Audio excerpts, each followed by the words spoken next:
아들을 통해서 안타까운 소식을 전해 들었습니다. 아마 여러분들도 대부분 듣지 않았을까 생각이 되는데, 진도 한국병원 앞쪽에서 초등학생 1학년 아이가 핸드폰을 하다가 길을 건너다가 그만 차에 치여서 아까운 생명을 빼앗긴 그러한 안타까운 소식을 전해 들었습니다.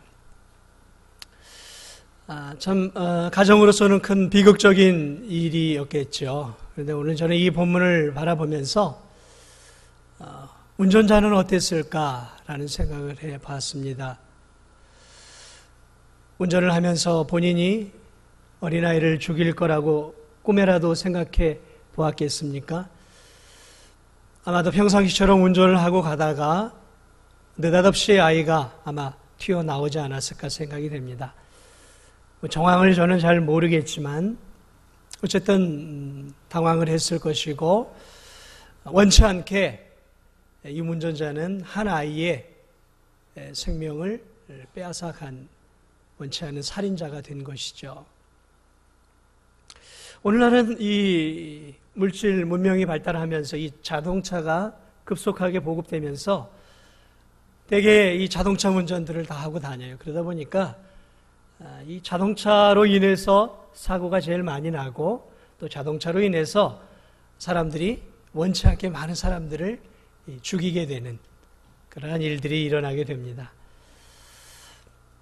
오늘 이 여호수아 시대, 이 고대 시대죠. 지금으로부터 한 약 3,300, 400년 시대, 이 고대 시대, 이 시대에도 이 우발적인 살인사건들이 종종 일어났어요.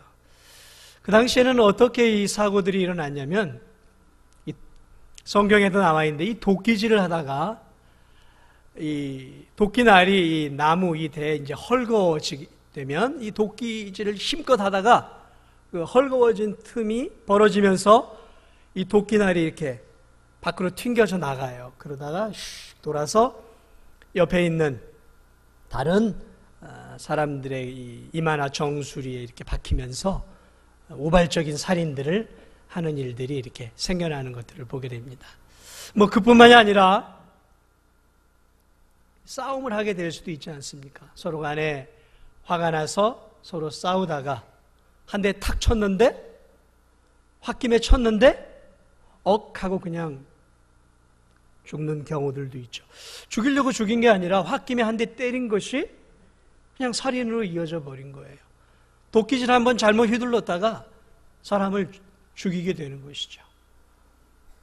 또는 화가 나서 사람을 밀쳤는데 넘어지면서 이 뇌진탕을 당해 죽는 일들도 고대 사회에는 많이 일어났고, 또 이런 돌멩이나 이런 금속 같은 것들을 우연찮게 던졌는데 그것이 사람에 맞아서 죽는 경우들도 생겼단 말이죠. 자, 어쨌든 원치 않게 사람을 죽인단 말이죠. 지금이야 그렇게 살인사건이 나고 원치 않게 사람이 죽으면 가해자든 피해자 가족이든 간에 일단 경찰에 신고를 해서 법정을 통해서 이렇게 판결을 받고 거기에 맞는 형량을 받았어요. 그러나 이 고대 시대 이 당시에는 이스라엘만이 아니라 주변 근동 지역이 눈에는 눈, 이에는 이라는 이 함무라비 법전의 법조항처럼 살인한 자에게는 살인으로서 죄를 갚아야 한다라는 그러한 법조항이 있었어요. 자, 이렇게 원치 않게 또는 의도적으로 사람을 죽이게 되면 그 살인을 당한 가족과 친지들이 모입니다. 그때는 되게 부족사회였단 말이죠. 그렇게 모여서 의논을 합니다. 무슨 의논을 하냐면, 장례를 어떻게 치를 것인가가 아니라, 아무개가 이렇게 죽었는데 아무개를 죽인 저 사람을 누가 죽일 것이냐라고 가족 친지들이 회의를 해요. 그래서 한 사람을 뽑아요. 그래서 그 사람이 살인자를 피를 보복하는 보복자로 선정이 되어서 그 사람이 이제 그를 찾아가 그를 죽입니다. 그리고 그것은 나라에서 허용해 주어요. 그렇게 보복할 수 있도록.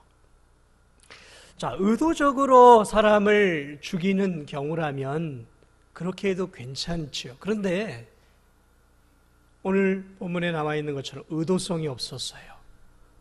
난 죽이려고 하지 않았단 말이죠. 나는 열심히 먹고 살려고 도끼질을 한 것뿐이에요. 홧김에 멱살 한번 잡아서 밀쳤을 뿐이에요. 화가 나서 그냥 주먹 한번 휘둘렀을 뿐이에요. 그런데 죽었단 말이에요. 우발적인 살인. 이렇게 될 때는 곤란하단 말이죠. 자, 그러나 여러분, 당한 사람의 입장에서는 어떻겠습니까? 그 가족에서는 견딜 수가 없죠. 이성을 잃어버린단 말이죠. 그게 우발적인 것인지 의도적인 것인지 이게 드러나지 않는단 말이죠. 이성을 잃어버린단 말이죠.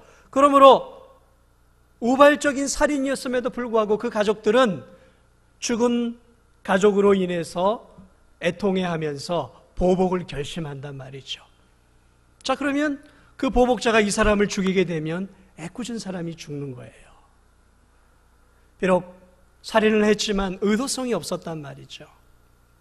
그래서 하나님이 이 우발적으로 죽는 사람들의 보복당함을 막기 위해서 모세를 통해서 이미 말씀을 하셨고 오늘 여호수아를 통해서 이제 성을 6개를 선정을 시켰어요. 그래서 예루살렘 이 이스라엘 지역에 있어서 이 요단강을 중심으로 요단 우편의 3개, 그러니까 중부, 그 다음에 북부, 남부, 그 다음에 요단강 서부 쪽에 또 중부, 또 북부, 남부 쪽에서 균형 있게 6개를 배치를 해서 그 성을 지정을 해놨어요.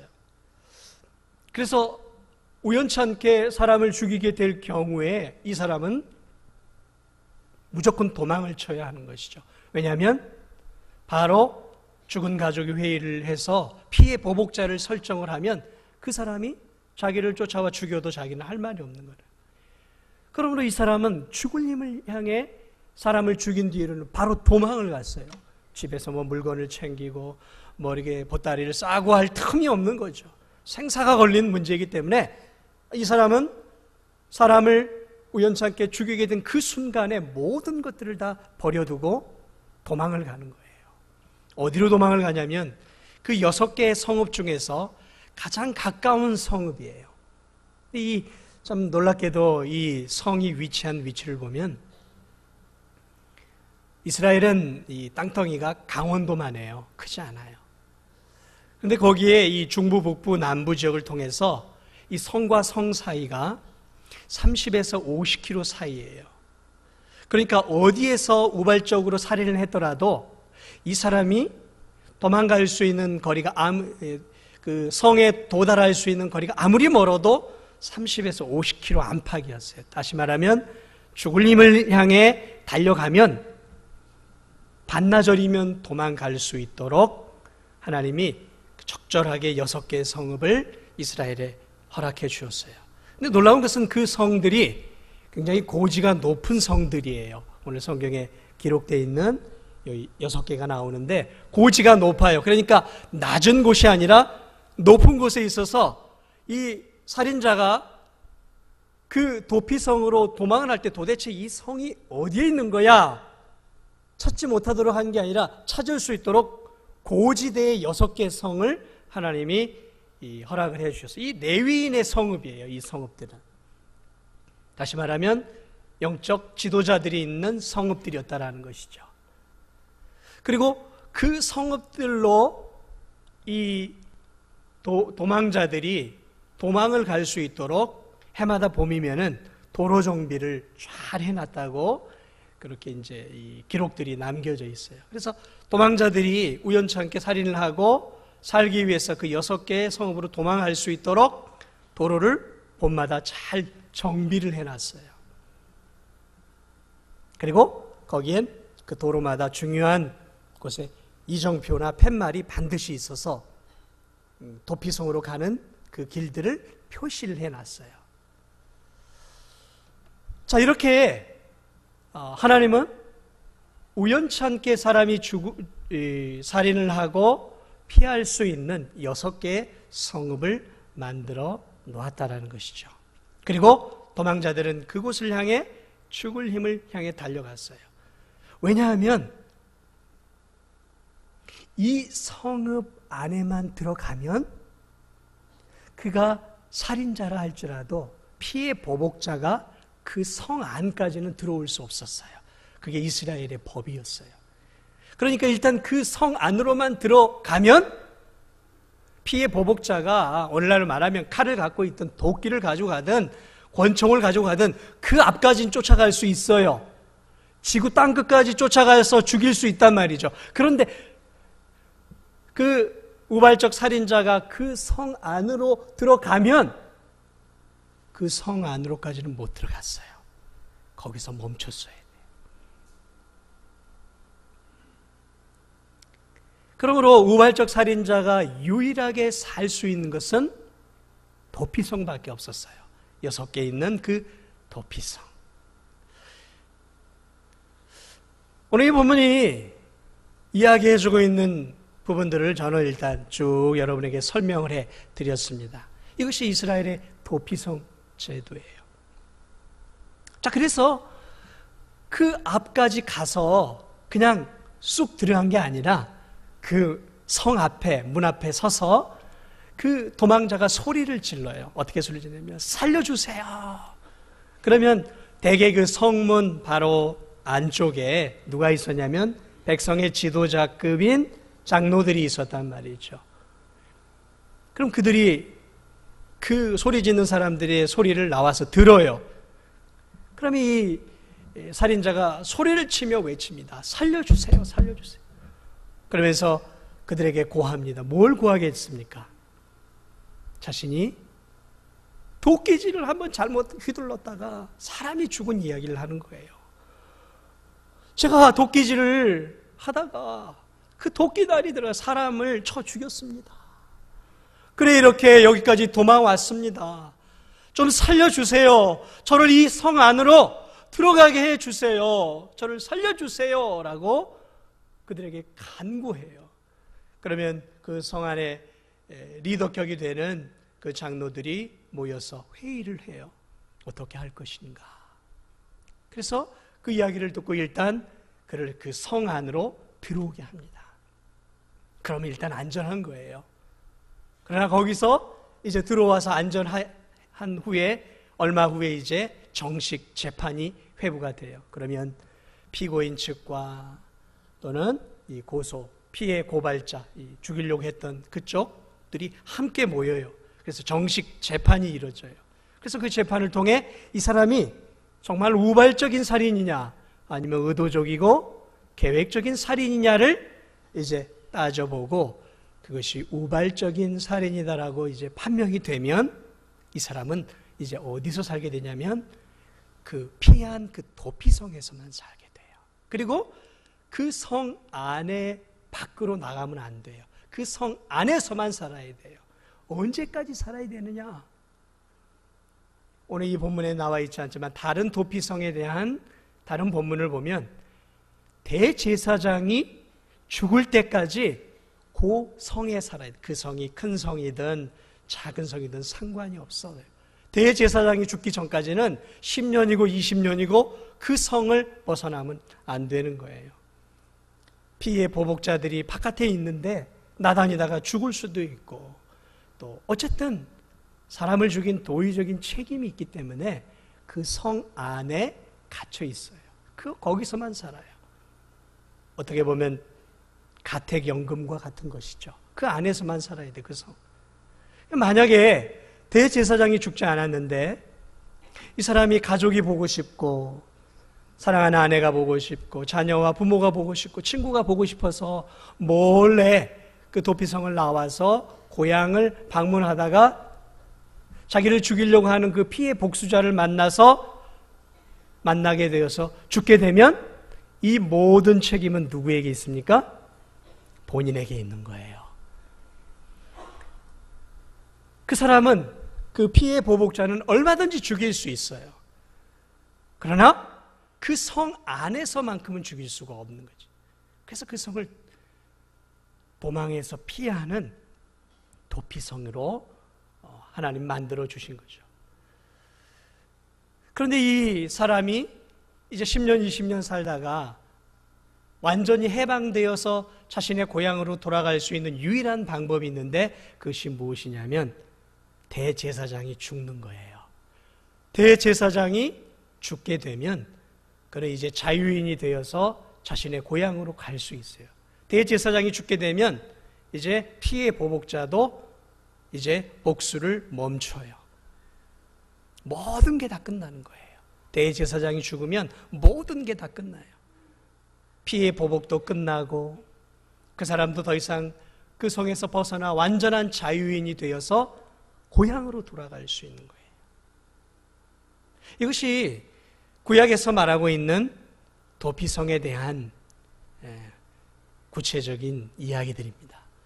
저는 오늘 이 아침에 여러분들에게 이렇게 구체적으로 이 도피성에 대한 이야기를 한 이유가 있어요. 그것은 하나님께서 이 성을 이스라엘 백성들에게 왜 허락을 해 주었느냐라는 거죠. 표면적인 이유는 그런 우발적 살인자들을 보호하는 차원에서 또 나라의 질서와 안녕을 위한 그러한 방편이에요. 그러나 이 도피성 안에는 또 다른 깊은 의미가 담겨 있다는 것이죠. 영적인 의미가, 중요한 영적인 의미가 오늘 이 성탄절과 관련해서 담겨 있어요. 도대체 그 의미는 무엇일까? 그것은 여러분, 오늘 이 가장 중요한 의미가 무엇이냐면 이 본문을 통해 알 수 있는 중요한 영적인 의미는 죄를 지은 죄인이 오직 살 수 있는 길은 오직 도피성이 되시는 예수 그리스도께로 피하는 길밖에 없다라는 사실을 이미 구약의 이 시대에 우리에게 알려주고 있다는 것이죠. 뭐라고요? 하나님 앞에 죄인인 우리들이, 하나님 앞에 죄인인 이 세상 사람들이 하나님의 진노와 형벌로부터 피할 수 있는 유일한 길은 도피성되는 예수 그리스도밖에 없다라는 사실을 이 도피성 제도가 우리에게 보여주고 있다는 거예요. 여러분, 우발적으로 살인한 자 얼마나 한편으로는 또 억울하겠습니까? 그러나 어쨌든 살인자죠. 그런데 그가 피해 복수자로부터 도망해 안전을 보장받을 수 있는 유일한 곳은 오직 도피성밖에 없었어요. 다른 데는 안 돼요. 이스라엘 안에는 레위인의 성읍이 48개가 있었어요. 그 중에 6개가 도피성이었는데 남은 레위인의 성읍에 들어가도 안 되는 거예요. 레위인의 성만이 아니죠. 12지파의 성읍들이 얼마나 많이 있었겠어요. 크고 견고한 성도 있었을 거 아닙니까? 더 크고 견고한 성에 들어가면 안전을 보장받지 않았겠습니까? 아니에요. 어떤 성에 들어가도 안 되는 거예요. 오직 6개로 지정된 이 도피성 안에 들어가야만 안전이 보장되고 생명이 보장되었다라는 것이죠. 여러분, 이것이 무엇을 말하고 있습니까? 그것은 이 땅에서 우발적 살인 죄만이 아니라 하나님 앞에 사람들 앞에 죄를 지은 죄인들이 살 수 있는 유일한 길을 알려주고 있어요. 여러분, 우리가 죄를 지으면 누가 우리를 추격하는 줄 아세요? 율법이에요. 하나님의 율법이에요. 하나님의 이 율법이 우리를 정죄한단 말이에요. 너는 죄인이야 라고 우리를 정죄해요. 그러므로 여러분, 우리가 하나님 말씀대로 살지 못할 때 하나님의 말씀이 우리를 정죄하지 않습니까? 양심이 우리를 정죄해요. 너는 죄인이야. 마귀가 우리를 정죄해. 너는 죄를 지은 하나님 앞에 죄인이야. 그러니까 너는 하나님의 진노와 심판을 받아야 된다는 것이죠. 그러므로 여러분, 죄를 지은 인간은 하나님의 이 율법의 정죄로부터 벗어날 길이 없는 거예요. 하나님의 진노의 심판으로부터 피할 수 있는 길들이 없어요. 여러분, 우리가 죄를 짓고 어디로 피하면 안전할 수 있을까요? 죄인인 우리들이 하나님 앞에 죄를 짓고 어디로 피해야 안전할까요? 저 태평양 수백 수천 미터 저 태평양 바닷속 깊은 곳으로 피하면 우리가 거기서 하나님의 율법의 진노와 하나님의 심판으로부터 우리가 피할 수 있겠어요? 아니면 저 하늘 끝,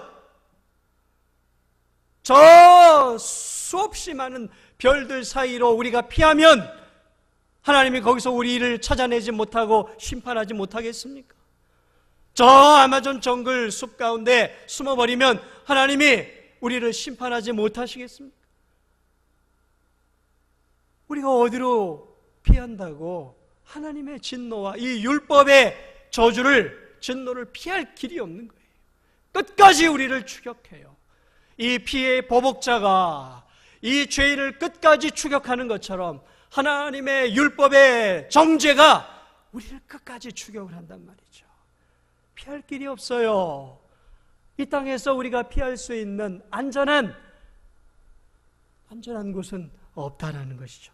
그런데 오늘 성경에 보니까 이 도피성을 통해서 하나님이 피할 수 있는 길들을 이 살인자들에게 제공하셨던 것처럼 이 땅에 죄를 지은 죄인들이 살 수 있는 하나의 피할 성읍을 만들어 주셨어요. 여러분, 그 성읍이 어떤 성읍인 줄 아십니까? 바로 예수 그리스도라는 성이에요.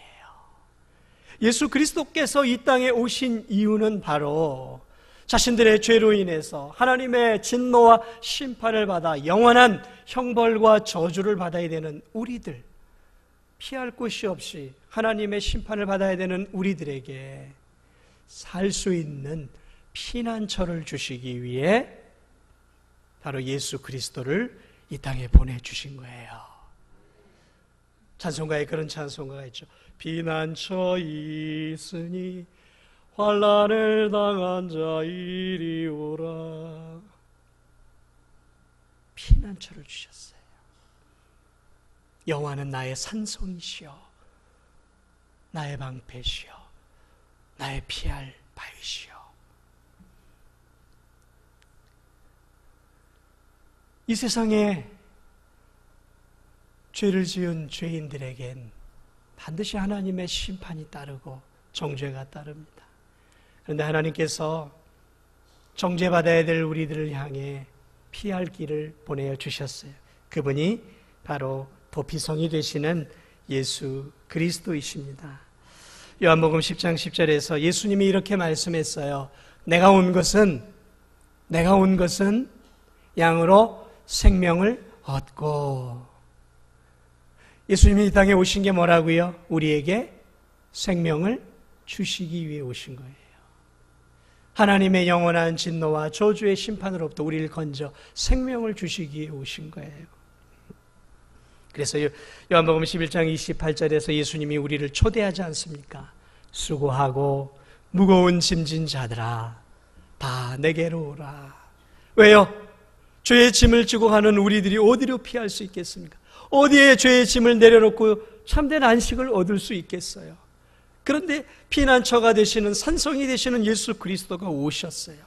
그리고 우리를 초대하십니다. 너희가 어디로 피하겠니? 너희가 죄를 짓고 하나님의 진노와 저주로부터 어디로 피할 수 있겠니?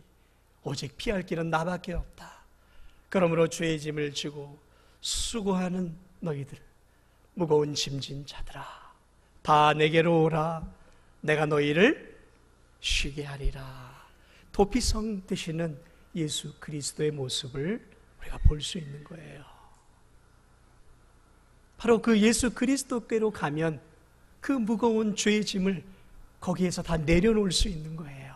그리고 그 안에서 자유함을 누릴 수 있는 것이죠. 살인자의 누명을 벗는 것이죠. 살인자로서 당해야 할 모든 형벌을 면하게 되어 있는 거예요. 어디서요? 그 도피성 안에서, 예수 그리스도 안에서만 가능하다라는 것이죠. 여러분, 이스라엘 백성들 가운데 우발적 살인을 저질렀던 사람은 이스라엘 백성들만이 아니었어요.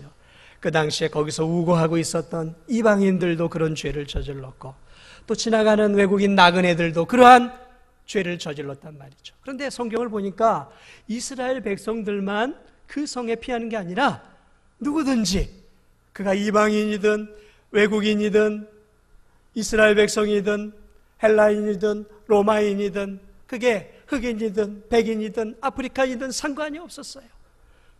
이 도피성엔 누구나 피하기만 하면 살 수 있었어요. 사랑하는 여러분, 우리가 주님께로 나아갈 때 주님은 우리의 어떤 자격을 찾지 않아요. 너 백인만 들어와 나한테. 내가 백인만 구원해줄게. 흑인, 너희들은 천하고. 예수님 그런 분 아니에요. 누구든지 오라 그랬어요. 누구든지. 주 예수 그리스도를 믿는 자는 누구든지 멸망치 않고 영생을 얻게 하려 하십니다. 누구든지. 여러분이 어떤 죄를 지었든지 그것이 큰 죄이든 작은 죄이든 상관이 없어요. 그가 어떤 인종을 가졌든지 그가 어떤 학식을 가졌든지 주님께 나아오는 누구든지 그 도피성 안에 피할 수가 있었다라는 것이죠. 여기에 귀한 진리가 담겨 있는 거예요. 주님께로 나아갈 때 주님은 어떤 자격을 찾지 않으십니다. 주님은 우리를 통해서 우리를 자격을 따져보고 받을 사람 받고 안 받을 사람 받지 않나요? 요한복음 6장 37절에서 예수님이 이렇게 말씀하셨어요. 내게 오는 자는 내가 결코 내어 쫓지 아니하리라. 내게 오는 자, 나를 도피성으로 여기고 내게 피하는 자는 내가 결코 내어 쫓지 아니하리라. 이게 복음이에요. 복음이 다른 게 아니에요. 내가 어떤 죄를 지었든지, 내가 어떤 상태에 있든지, 내가 어떤 인종이든지, 어떤 계층이든지 상관이 없이 내가 예수 그리스도를 나의 피난처로 여기고 그 예수 그리스도에 내가 피하기만 하면 예수님이 나를 쫓아내지 않으신다는 거죠. 받아주신다는 거예요. 그 도피성 안으로. 이게 복음이에요. 이게 굿뉴스란 말이죠. 이 뉴스를 듣고 우리가 예수 그리스도를 믿은 거 아닙니까? 사랑하는 여러분, 여러분은 도피성 대신 예수 그리스도께로 피하셨습니까? 그 성 안에 지금 계십니까? 잘 한번 살펴보세요. 그 성 안에 들어가지 않으면 죽는 거예요, 앞으로. 여러분, 우발적으로 살인한 자들은 그 당시에 죽을 힘을 향해 도망갔어요. 나무를 하다가 살인을 하든 길에서 사람을 쳐서 우발적으로 죽이든 간에 그 순간 그는 모든 일들을 내려놓고 도망을 쳤어요. 어디로요? 도피성으로. 그 순간 모든 것들을 내려놓고 도망을 쳤단 말이에요. 어디로요? 도피성으로요. 걸어갔을까요? 걸어가다가 힘들면은 커피숍 가서 차 한잔 마시고 그러고 갔을까요? 아니에요. 죽을 힘을 향해 달려갔을 거예요. 그가 그의 인생을 살아오는 동안은 이렇게 달려본 적이 없을 만큼 그는 죽을 힘을 향해 그 가까운 도피성을 향해 달려갔단 말이죠. 달려갔어요. 걸어가지 않았어요. 뛰어갔어요.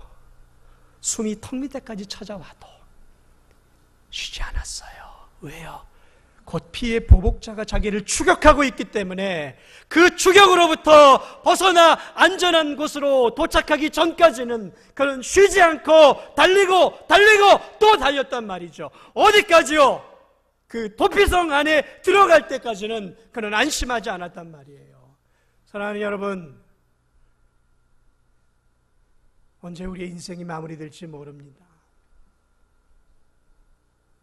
조금이 찾아오면 우리는 하나님의 심판대 앞에 서서 우리의 죄에 대해서 낱낱하게 고하고 그 죄에 대한 형벌을 받을 때가 올 거예요.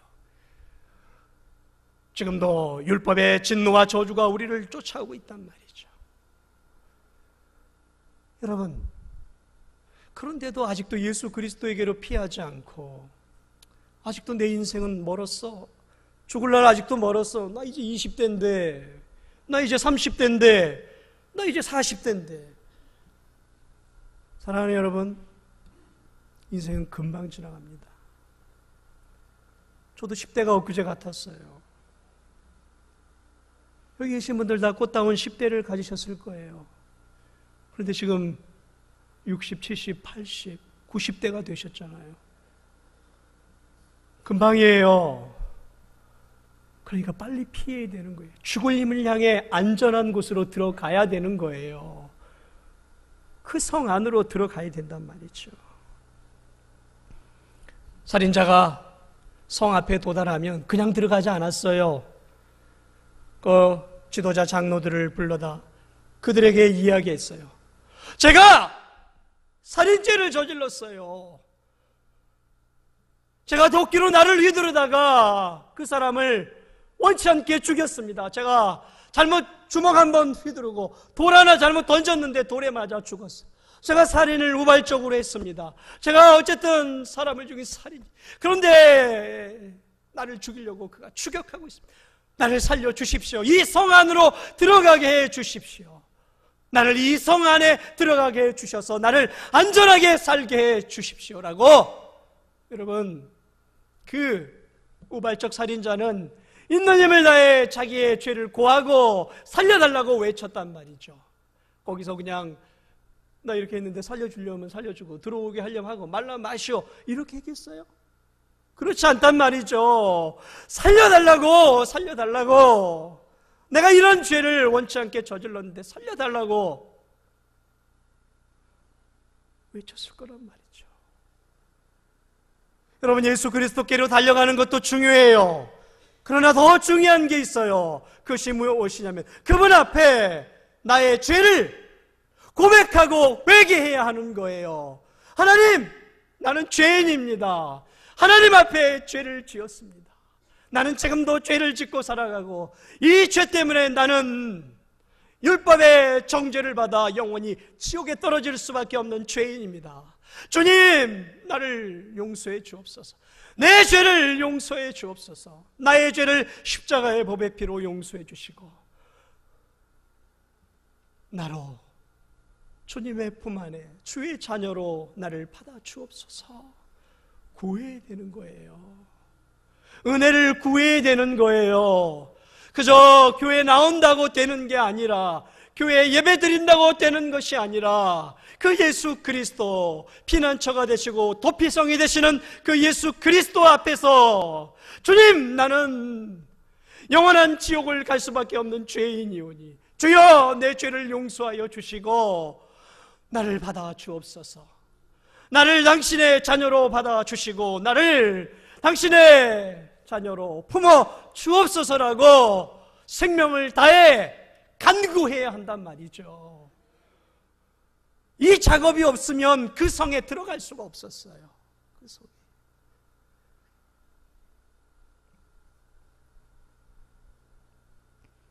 그러므로 여러분, 회개해야 돼요. 내가 죄인임을 가슴을 찢고 회개하는 회개가 있어야 돼요. 그리고 예수 그리스도만이, 십자가에 나를 위해 죽은 예수 그리스도만이 나의 진정한 도피성임을 믿고 그분을 내 인생의 구주로 의지하고 그리고 그분 안에 피할 때 놀라운 은혜가 우리 안에 일어나는 거예요.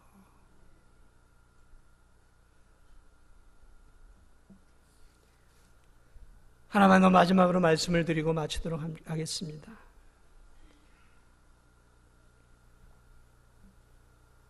그가 도피성 안에 들어갔어요. 그리고 정식 재판을 받았어요.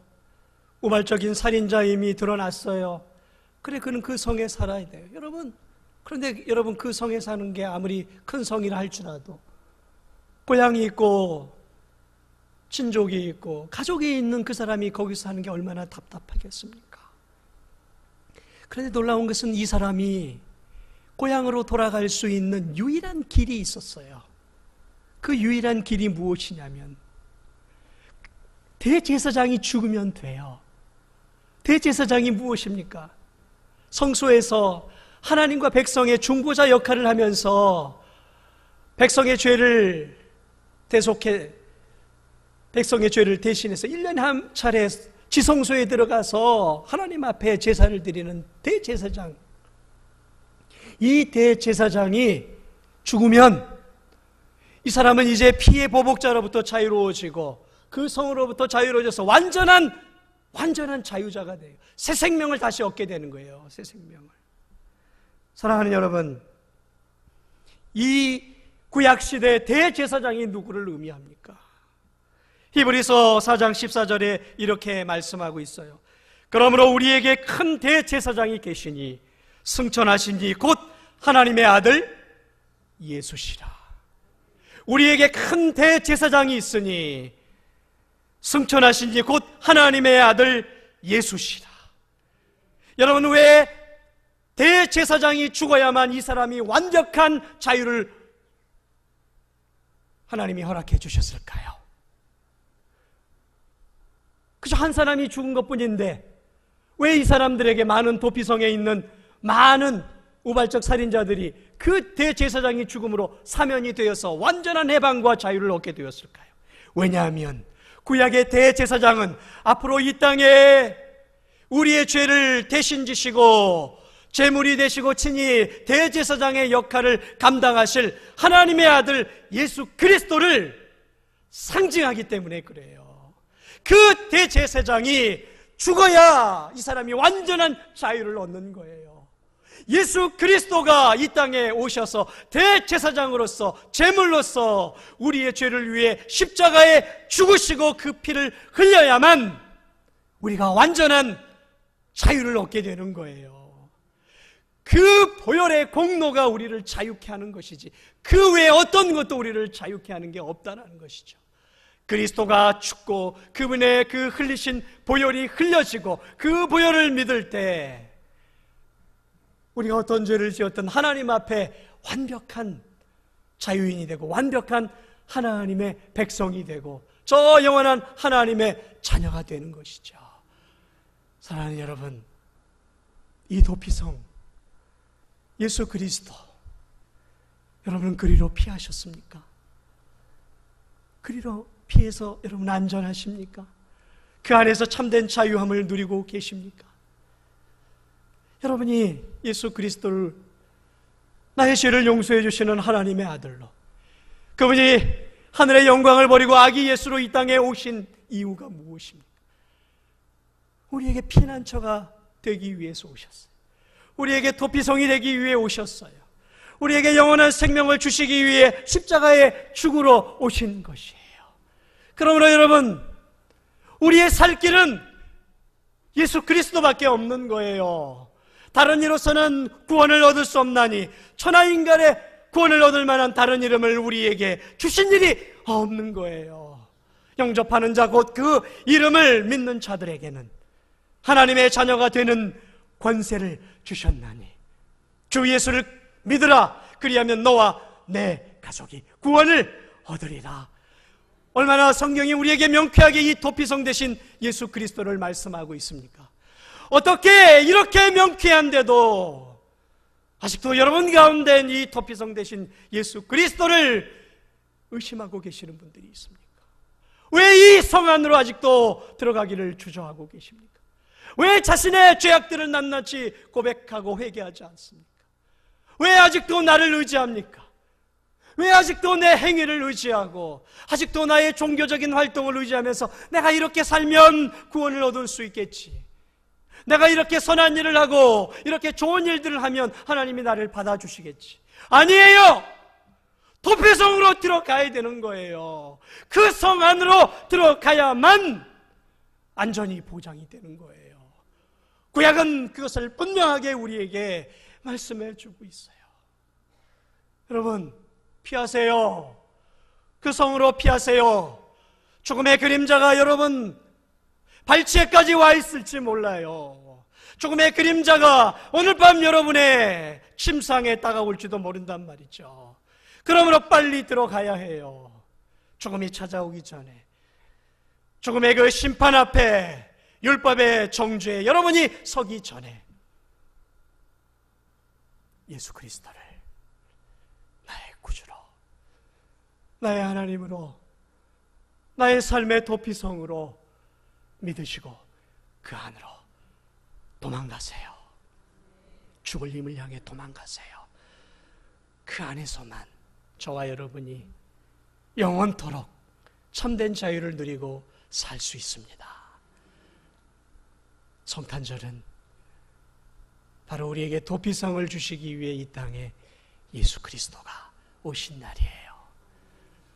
이 예수 그리스도를 찬양하고 이 예수 그리스도를 구주로 믿고 예수 그리스도를 위해 사는 여러분들이 되시고, 여러분이 어렵고 힘들 때마다 이 성으로 피하세요. 어렵고 힘들 때마다 사람에게로 피하고 물질에게로 피하고 다른 것들을 의지하지 말고, 이 도피성은 우리의 영혼만이 아니라 우리의 삶도 책임져 주시는 성이에요. 그러므로 여러분의 인생에 어려움이 오고 고난이 오고 환난이 오고 시련이 온다 할지라도 어디로 피해야 되겠습니까? 힘들고 어려울 때 어디에 손을 내미실 거예요? 예수 그리스도, 그분께로 피하고 그분의 은혜를 구하고 그분께 기도하고 그분을 의지하고 그분을 붙잡고 여러분 사시기 바랍니다. 그러면 남은 인생 예수 그리스도께서 우리의 인생을 성이 되어 주셔서 우리를 보호하시고 우리를 지키시고 우리를 인도하시며 저 영원한 소원의 항구가 되는 천국까지 우리를 안전하게 인도해 주실 것을 믿습니다. 이 예수 그리스도를 우리 모두가, 여기 계신 분들 모두가 다 믿는 놀라운 은혜가 있기를 이 아침 주님의 이름으로 축원을 드립니다. 우리 시간